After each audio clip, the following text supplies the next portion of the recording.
Mesdames, Messieurs, peuple congolais, chers membres de la diaspora, chers membres de la résistance et chers patriotes, individuellement et collectivement, du nord au sud, de l'est à l'ouest et au centre, tant au niveau citoyen qu'intellectuel, politique, militaire, religieux et ou spirituel.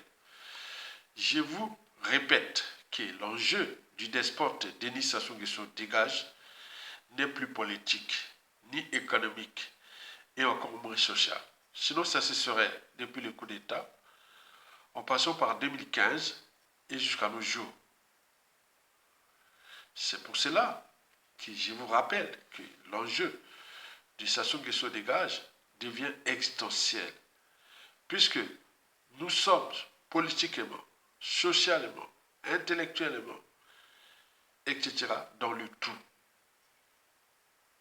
Alors, comment s'affranchir de cet état de crise, de la honte, de l'indignité, de la lâcheté et du déshonneur collectif, tant au niveau citoyen que militaire, face à un homme qui n'est que de passage sur terre? Il s'appelle Denis Sassou Nguesso. Il venait faire ses preuves contre nous, peuple congolais, notre pays, qu'il a fracassé, et nous, peuple congolais, qu'il a piétiné. Un être mortel qui va partir. C'est pour cela que pour dissiper l'énergie potentielle de la résignation, du statu quo, de la faute aux autres, etc., de la géopolitique nord-sud, pour que chacun puisse prendre ses responsabilités. Nous sommes chacun un pouvoir. Il suffit de constituer des officines ou des réseaux et voir des dynamiques de pouvoir. Vous prenez le pouvoir est vacant, évacué. Donc, nous, aujourd'hui, ces derniers temps, on recommence les mêmes erreurs, c'est-à-dire l'appartenance. Sassou Nguesso, les nordistes, la Kivette, les Moshi, les pauvres, alors que chacun de nous a un pouvoir. On voit bien ce qui s'est passé ailleurs, en Afrique de l'Ouest, en Afrique australe, au Sri Lanka, au Népal, et partout. Mais pourquoi pas nous, on ne prend pas ses responsabilités, sachant que chacun de nous est un pouvoir. Donc, dans cette vidéo, certes d'intérêt général, mais surtout sensible, parce que je vais introduire le débat sur les cas des nordistes, qui historiquement, depuis les pseudo-indépendances, ont toujours été au cœur ou au centre des révolutions ou des changements majeurs qui se sont passés au Congo. C'est-à-dire sous 100% des changements de présidents et ou de présidents de fait et ou de droit au Congo, il y a eu toujours les nordistes. Et pourquoi pas contre Sassou Nguesso. Donc nous allons réfléchir, que vous allez comprendre que historiquement, dans les changements qui sont passés au Congo, depuis Yulu, Massamadima, Marangwabi, Yomi Opango, professeur Passani Souba, ce fut toujours des nordistes. Mais pourquoi ils ne le font pas contre Sassou Nguesso aujourd'hui? Donc nous allons réfléchir ensemble sur ces cas. Ok? Très bien. Donc pour ce faire, je vais devoir diviser cette vidéo en 8 parties. C'est énorme. Mais ça va clarifier le débat. Parce que l'enjeu est de mettre fin aux polémiques à la con, aux hautes à la con. Et donc, vous allez comprendre pourquoi. Donc, cette vidéo-là, qui est divisée certes en 8 parties, que chacun de vous doit m'accompagner dans cette réflexion à partir des faits vraiment pratiques. C'est l'envers du décor de notre communauté congolaise depuis le moyen Congo jusqu'au pseudo-indépendance jusqu'à nos jours. Et vous allez voir vous-même, oui, que vraiment Aya Tonga a raison. Et c'est à chacun de nous se dire qu'on est tous des pouvoirs, on prend notre pouvoir. On se organise, comme Sassou l'a fait, chaque fois il s'organise avec ses gars, étrangers ou nationaux, et il prend ses responsabilités. Donc ça ne sert à rien de... Non. Donc nous allons réfléchir, puisque dans une vidéo datant de 2017, j'en parlais déjà de notre anthropologie. Un Belge, qui avait longuement commenté en bas, et il avait donné ses adresses à Bruxelles. Il voulait que j'aille le voir, etc. Parce qu'il a dit, monsieur, vous avez tout à fait raison. Vous êtes certes issu du Congo français, qu'on appelle le Congo français, Congo Brazzaville, bonjour Congo Brazza, mais moi, je suis un ancien colon du Congo belge, donc la RDC. Mais ce que vous dites là, c'est vrai. Vous les Bantous, vous avez des problèmes avec le courage, et puis des risques, etc. Il faut que vous soyez dans les faits accomplis pour réagir, jamais dans l'anticipation. Et pire encore, devant la diversité, les Bantous s'inclinent toujours. Et qu'est-ce qu'il fait après? Il va trouver les boucs émissaires. Chez vous, c'est dans le tribalisme, de la faute à point. Alors que chacun de vous peut prendre un pouvoir. Vous n'êtes jamais dans l'anticipation. Il expliquait le commentaire là dans une vidéo comme ça. Bon, j'avais envoyé un éclaireur là-bas qui était à Bruxelles à l'époque, 2017, d'aller voir l'adresse de monsieur qui l'avait balancé. Vraiment, c'est un anthropologue belge qu'il a dit que vraiment, si j'avais une note à te donner dans cette vidéo, je te donnerais 20 sur 20, un Français, un Belge, et qui m'avait invité là-bas. Bon, je suivais tout son adresse, il est toujours en activité, mais un jour, à la suite de sa chose, je l'ai rencontré. Il est en Belgique, je peux partir dans Belgique la journée et revenir là tout de suite. Bon, mais donc, pour les raisons, il avait commenté ça. Il a dit, monsieur, vous avez 100% raison dans cette vidéo. Mais la vidéo a été vue à combien? 1200 vues. Alors que c'est un sujet sensible et qui touche notre existence. Mais là, les Congolais sont la tête ailleurs parce que les émotions, l'appartenance, en plus des conflits d'intérêts, les intérêts particuliers, on nous perd d'énergie pour rien. Donc nous allons ici réfléchir. Pourquoi, en 8 parties, pourquoi les nordistes ont toujours été au cœur des changements majeurs au Congo. Par conséquent, s'ils ne prennent pas les responsabilités de dégager Sassou Nguesso, on va rester dans le statu quo, la résignation. Mais à chaque fois qu'on voulait faire, ce sont toujours les nordistes. Et je vais vous expliquer pourquoi. Donc on va diviser ça en 8 parties. La première partie date de 1944 à 1959. En 1944, on nous parle de quoi? La conférence de Brazzaville. Nous étions à 2 pas de la fin de la Seconde Guerre mondiale. On est bien d'accord? Et les Américains étaient déjà en Algérie. Alger. Or, De Gaulle, qui avait mis la France libre, la résistance française à l'ennemi allemand, qui avait fui à Londres, il voulait mettre pied dans ces colonies pour les motiver à libérer la métropole, comme on l'appelait à l'époque. Et donc, l'Algérie, c'était impossible. En plus, il avait un concurrent là-bas, qui devait être le président de la France après la Seconde Guerre mondiale. Ce serait le général Giraud, qui va devenir l'ennemi de De Gaulle. Donc De Gaulle, pour mettre pied en Algérie là-bas, ça va être d'abord difficile. Donc il faut aller en Afrique noire, sur l'Atlantique. Donc l'Afrique noire, d'abord le Sénégal. Et dans Dakar, la capitale de l'Afrique équatoriale française. Donc il y a des bases militaires là-bas, il y a plein de Français là-bas. Donc il va tenter d'y pénétrer. Fiasco. Il va être chassé par les éléments de Vichy à Dakar. Et donc il va dire, bah, oui, il me reste que on a l'Atlantique, bon, il me reste que l'Afrique centrale, où les bases militaires françaises sont à Brazzaville, l'Afrique équatoriale française, capitale française, l'Afrique équatoriale française, dans la capitale de Brazzaville. Donc il va arriver à Brazzaville, c'est Félix Éboué, le Guyanais, qui mourut en décembre 1944 dans les conditions, je ne sais pas, bon ben, quoi que le nom de la France-Afrique, De Gaulle et lui et tout ça, bon, je ne sais pas, il avait aidé De Gaulle, mais après il va mourir dans les conditions là au Caire, en Égypte. Vous avez à Paris, pour avoir la mémoire de Félix Éboué, il faut aller dans la ligne 12, la ligne 6 et la ligne 8. La ligne 6 et la ligne 8 du métro parisien, station Dominil. Donc c'est la place Félix Éboué. Donc voilà, c'est nous. Mais qu'est-ce qui va se passer? De Gaulle même fait à Brazzaville avec la conférence de Brazzaville, qui était en fait par défaut. De Gaulle ne voulait pas être à Brazzaville, il voulait être à Alger ou à Dakar, c'était plus proche. Donc pourquoi aller juste là-bas? Donc c'était par défaut. Et que les Congolais par la conférence de Brazzaville, Brazzaville, la capitale de la France libre, vraiment ça fait parfois, ça les fait rire, quoi. Donc comprenez ça. Et donc en 1944, débarquement, la France est libérée. En 1945, la fin de la Deuxième Guerre mondiale, l'avènement de deuxième ordre mondial, la France-Afrique, l'ONU et tout compagnie, on le connaît.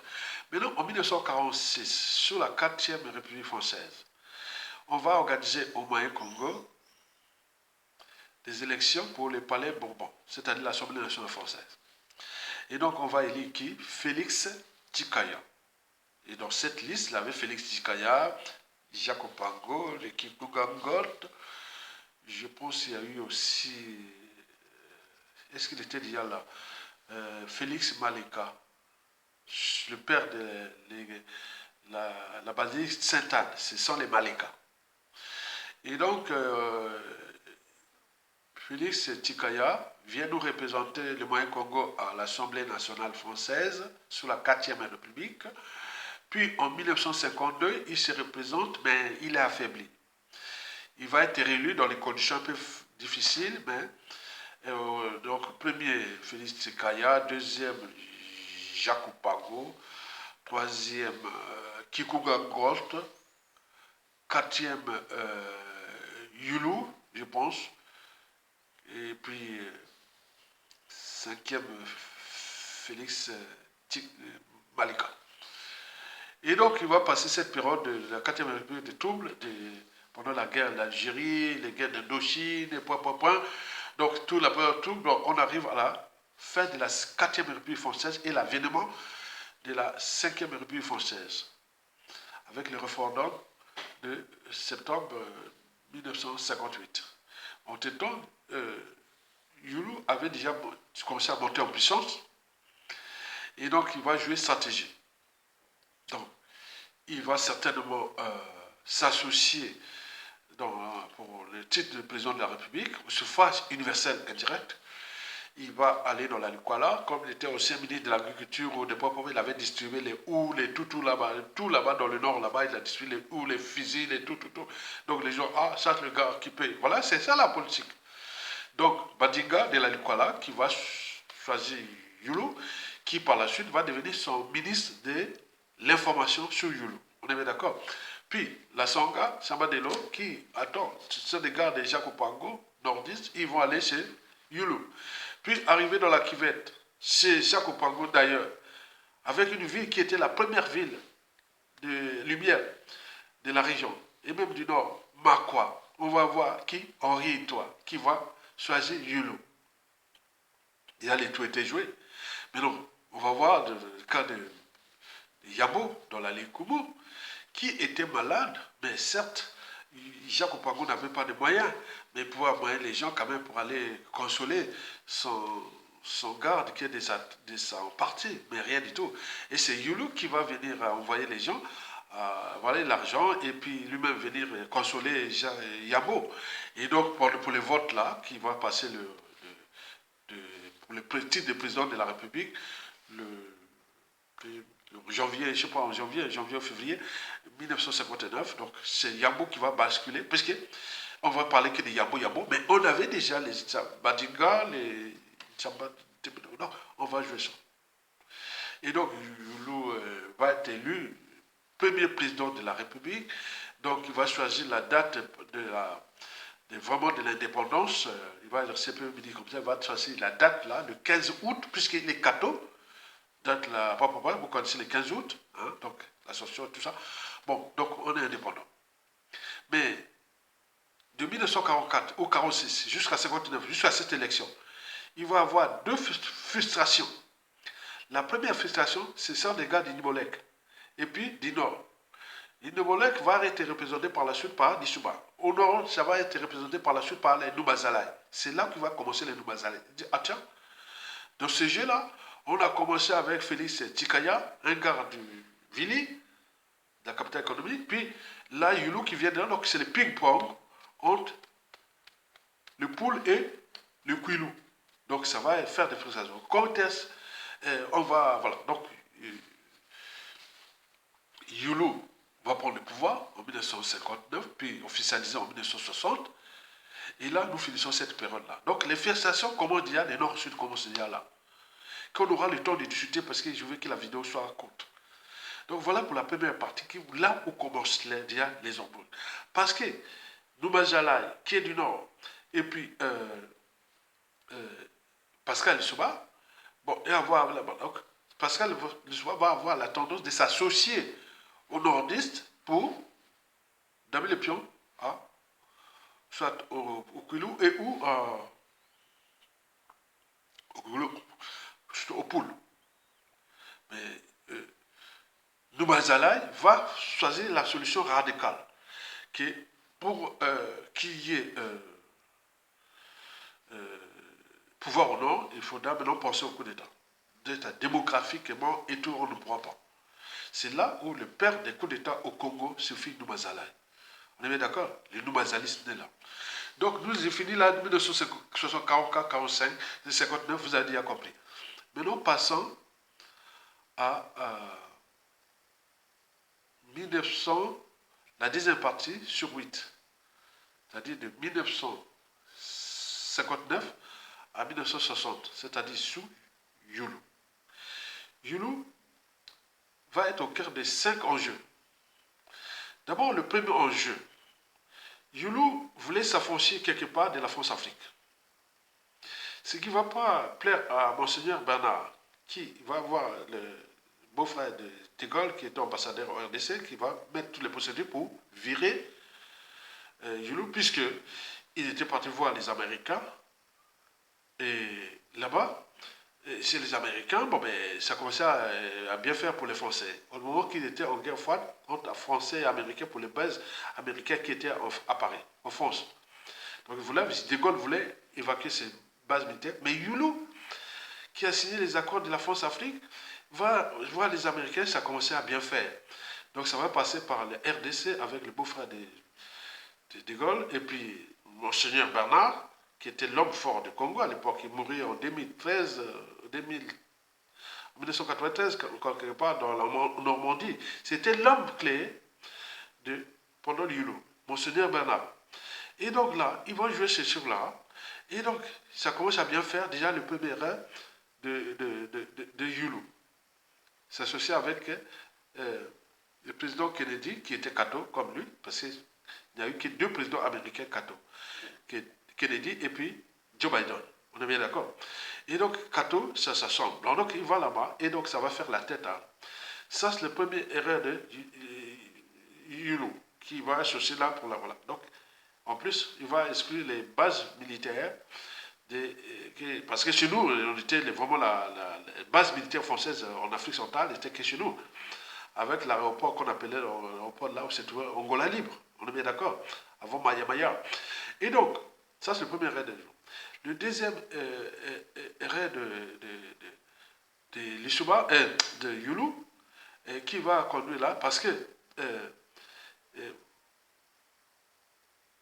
celui-là qu'on appelle Noumazalaï, qui va être là, dans le coup, de mobiliser des quartiers nord, toujours pour Poto-Poto, pour les vincer au moment de la révolution de 1963.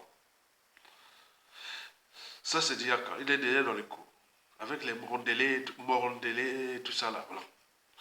Et puis Pascal Lissouba, troisièmement Pascal Lissouba, et qui va aussi être dans le coup pour que le pouvoir sorte de là, enfin, vienne peut-être jouer le coup. Et donc, puis, n'oublions pas aussi les maternistes, qui Youlou avait déjà expulsé dedans, qui sont envoyés au Wando, Makwa, et tout ça. Donc, comprenez, ça commence à bien faire. Donc, Youlou était déjà pour ces 4 points-là.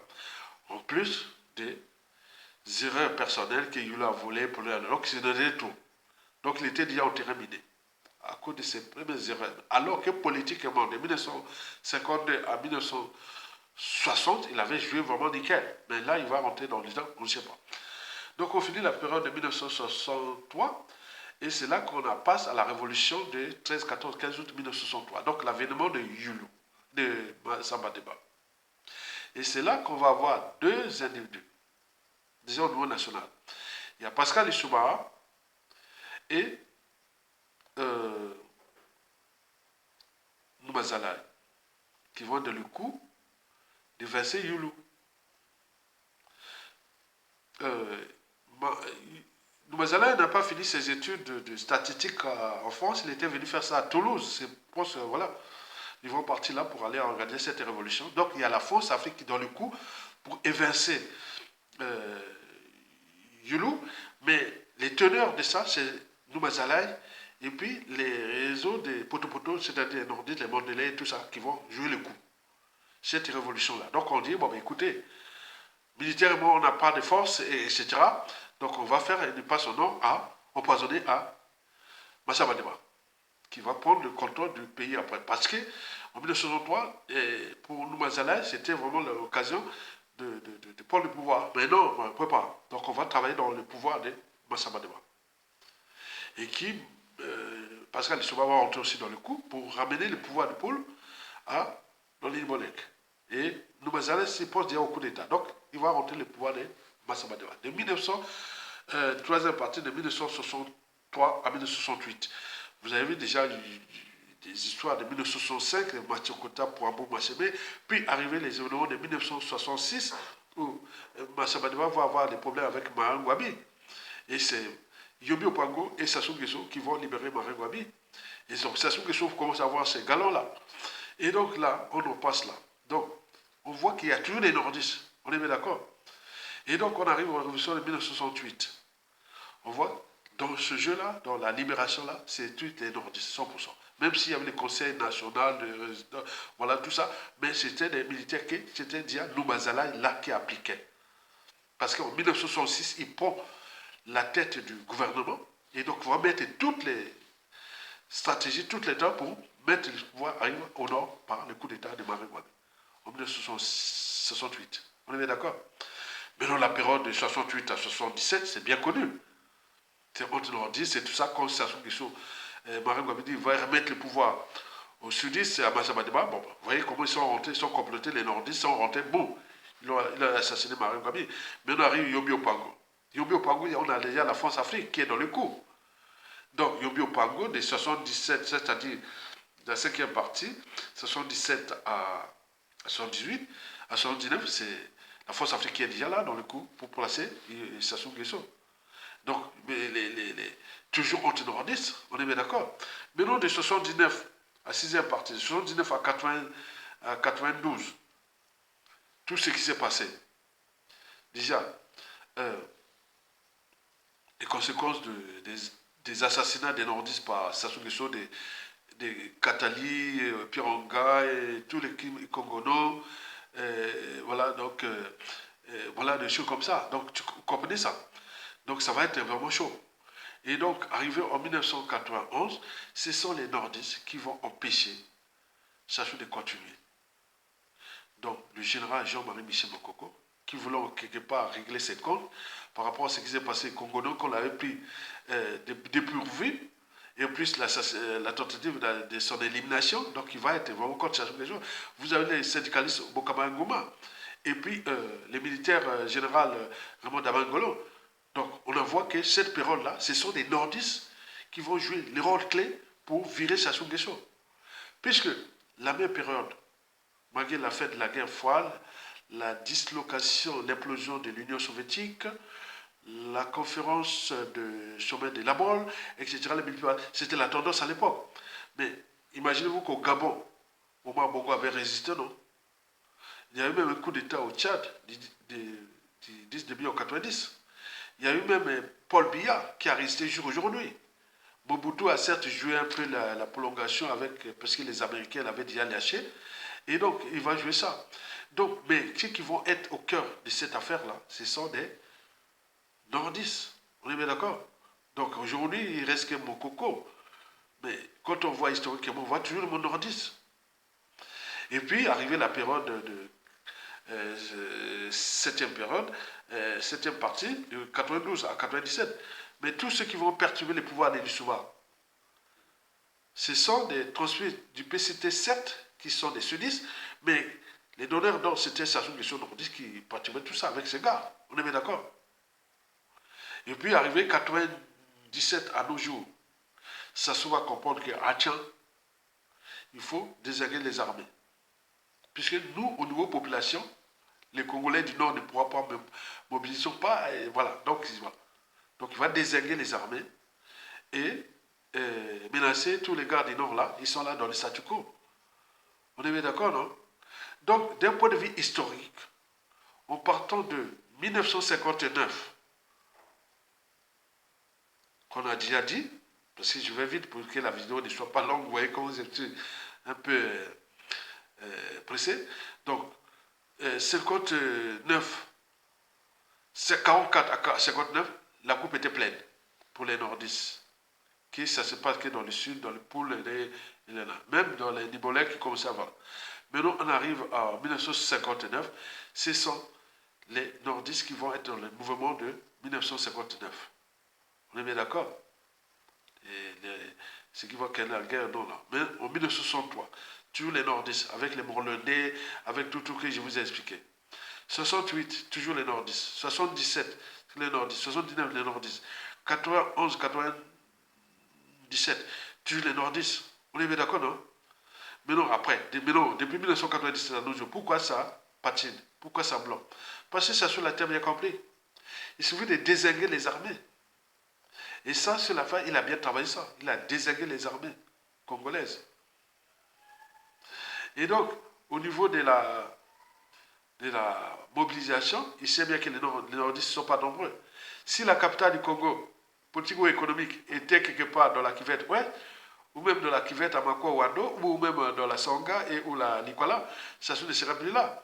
Comme c'est dans le sud, bon, voilà. Donc, ça rend sa question, c'est que la mobilisation n'est que dans le sud. Et qu'est-ce qu'il a fait? Il a divisé ce pays en nord et sud. Les sud, c'est pour ses pions complices et victimes. Victimes pour les souder. Pour souder les nordistes qui, ah tiens, si je quitte le pouvoir, les nordistes venant, les sudistes venant vous tuer, et ça marche. Et c'est relayé beaucoup de fois par les activistes et résistants, colporteurs nordistes et sudistes aussi. Et donc, vous voyez comment au sud on en parle, que vous voulez, alors que le pouvoir est dans le sud, puisqu'ils ont la majorité démographique, les villes stratégiques, et ils sont des victimes des assauts. Mais peine perdue parce qu'il y a l'anthropologie, que j'en parle. Parce que ce qui s'est passé au départ sur le cas, même en Afrique, que ce soit à Madagascar et ailleurs. Mais le Sud, vraiment, c'est ça, c'est la stratégie. Le pouvoir est vacant et il est dans le Sud. Mais qui, depuis ces années précitées, ils sont que là, les boucs émissaires sur les nordistes, les nordistes. Parce que les nordistes, quand tu veux prendre ses responsabilités, ils prennent ses responsabilités. C'est pour cela que je dis que pour le Nord, ça sera un coup d'État, l'après Sassou. Si c'est décide, ce sera un coup d'État. Qui peut être Force Afrique et ou par vengeance contre Sassou, ça va se passer. Mais ne pensons pas que les nordistes ne vont pas prendre les responsabilités. Puisque historiquement, on a dit qu'elles pouvaient. Donc le problème reste au niveau de la rue. La rue, ils ne sont pas nombreux. En plus, la ville capitale, Brazzaville, et tout ce qui est stratégique, c'est Pointe-Noire et Brazzaville, où se concentrent les majorités populations du Sud et autres. Donc, on a balancé ça. Prenez votre responsabilité, puisque le Nord est déjà divisé. Il y a des règlements politiques et militaires dans le Nord de la Guyane, les clans divisés, plus les contentieux historiques, etc. Prenez votre responsabilité, mais on vient aux amalgames. On vient me lancer ça depuis les assises nationales du Congo sur la plaine de Paris. Souvenez-vous. Je dirais que la situation est insurrectionnelle. On en parlait, ça. Ils sont là. Hein. Je parlais dans la salle de la rue Dunkerque, dans le 10e arrondissement de Paris, dans le quartier nord de Paris, même jusqu'au dans le 13e arrondissement, côté de Pointe-Noire, dans le 13e, même dans le 12e, voilà, arrondissement, on en parlait dans les assises. J'ai dit non, la solution, ça joue des gars, est insurrectionnelle. Si on veut qu'on parle de soi-disant démocratie. Sinon, le Nord, ils attendent leur coup d'État. Parce que le Nord sait qu'ils ne sont pas peuplés. S'il y a démocratie, ils ne seront jamais un président. On peut dire les Kabokoko, mais c'était par défaut. Puisqu'il est maintenant abandonné. Personne n'est venu, c'était par défaut. Comme De Gaulle était parti en Afrique centrale, c'était par défaut. Nous, c'est pas. Parce que si c'était par conviction, on aurait pu continuer à lutter. Il y aura des populations. Regarde même intellectuellement, politiquement. Au niveau citoyen, qui parle de Mokoko? Ce sont des rares cas. Alors que la dynamique de 2016, c'était là. C'était par défaut parce qu'on dit, allez, non. Mais la problématique ici posée, que chacun doit réfléchir, que nous, pour mettre fin à Sassou Nguesso, il n'y a que ces trois alternatives. C'est-à-dire la rue pour le Sud Congo. Hein? Le Sud Congo doit penser à la rue. Et le Nord doit penser au coup d'État. C'est tout. Sinon, acte isolé. On fait un